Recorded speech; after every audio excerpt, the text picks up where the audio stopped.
The foreign minister concluded this submission by making this profound statement that the peace of Mali means peace for Niger, Burkina Faso, and Morocco by extension. Very profound. Now, in his long submission, he makes mention of Mali controlling its own priority and warding off perhaps external investment which may have its own conditionalities and all. Talks about its arable land and the fact that Mali has a capacity to even produce its own fruits, orange for consumption and even for export and all. However, he concedes that as a result of security challenges, it is spending 25% of its budgets on security, although it's aware that it's supposed to, as it were, build schools and other social amenities and all that. He's talking about an aspiration of the people to have an economy that reflects their own circumstances.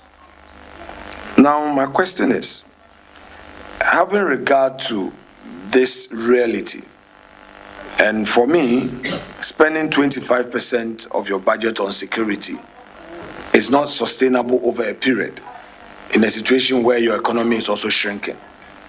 I want to know, one, from you, that in the light of these, what efforts is the government putting in place to get the political actors on a round table to negotiate peace and to ensure national reconciliation, since it's only through this that you'll be able to realize the economic aspirations of the people? That is one. Two, we know that historically, ECOWAS since 1975 has made efforts in ensuring regional stability. Now, along the line, your country and some Burkina, Niger have opted out of the community. Do I say that your exit is as a result of some mistrust in terms of the intervention by ECOWAS in negotiating peace and political stability? Because it's quite curious. I just wanted to know from you. Thank you. Thank you. You said 25% that we are investing in ensuring our security is not sustainable. No, it's not a matter of, it's not an option.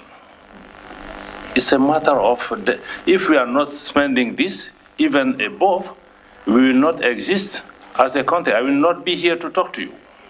I will not be here to even discuss this initiative. We have to do it. How much the U.S. is spending on the, why U.S. has 700 military bases around the globe? So for me, it's not that we have a choice to say, okay, let's put 7%. No, we have an existential threat. People are trying to divide our country. We are attacked by Al-Qaeda, Daesh. So how do you want us to do it?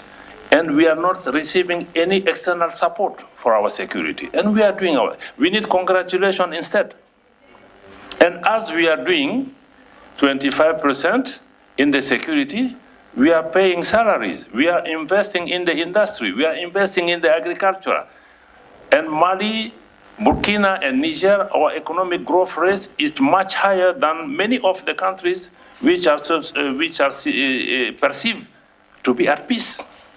It's not that we are doing only security, but without security, we will not even be in the conversation.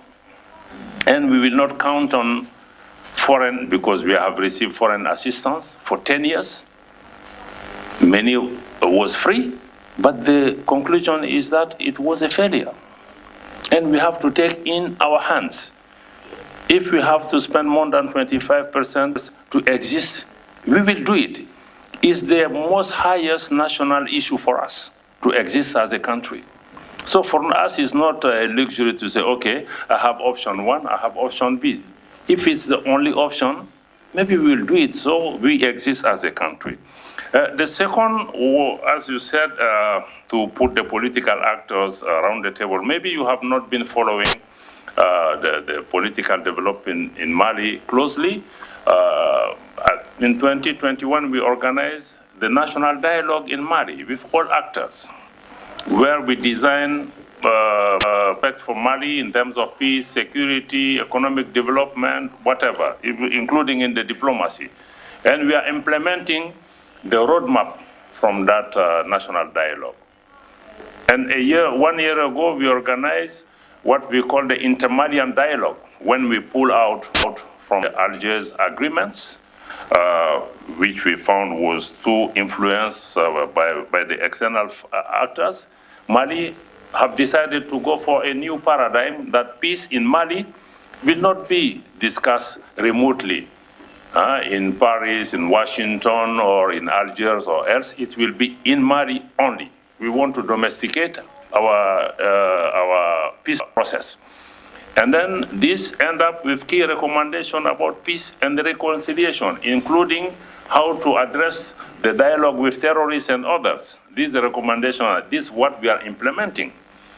And today we are fighting them militarily, the terrorists and the other negative forces, but at the same time, there is a hand that have been handed. We are trying to get more communities, more people to come into the dialogue, to accept the terms of this reconciliation. So this process also is there, even with the political actor. With ECOWAS, you said about mistrust. Maybe we don't have time to go into deeply in our grievances toward ECOWAS, but it's mainly twofold. We belong to an economic union, like the European Union. And when you belong to an economic union, the first principle is even you have a non-aggression pact. You cannot imagine that France could attack Germany and they continue to belong to the European Union. It's mainly based on peace.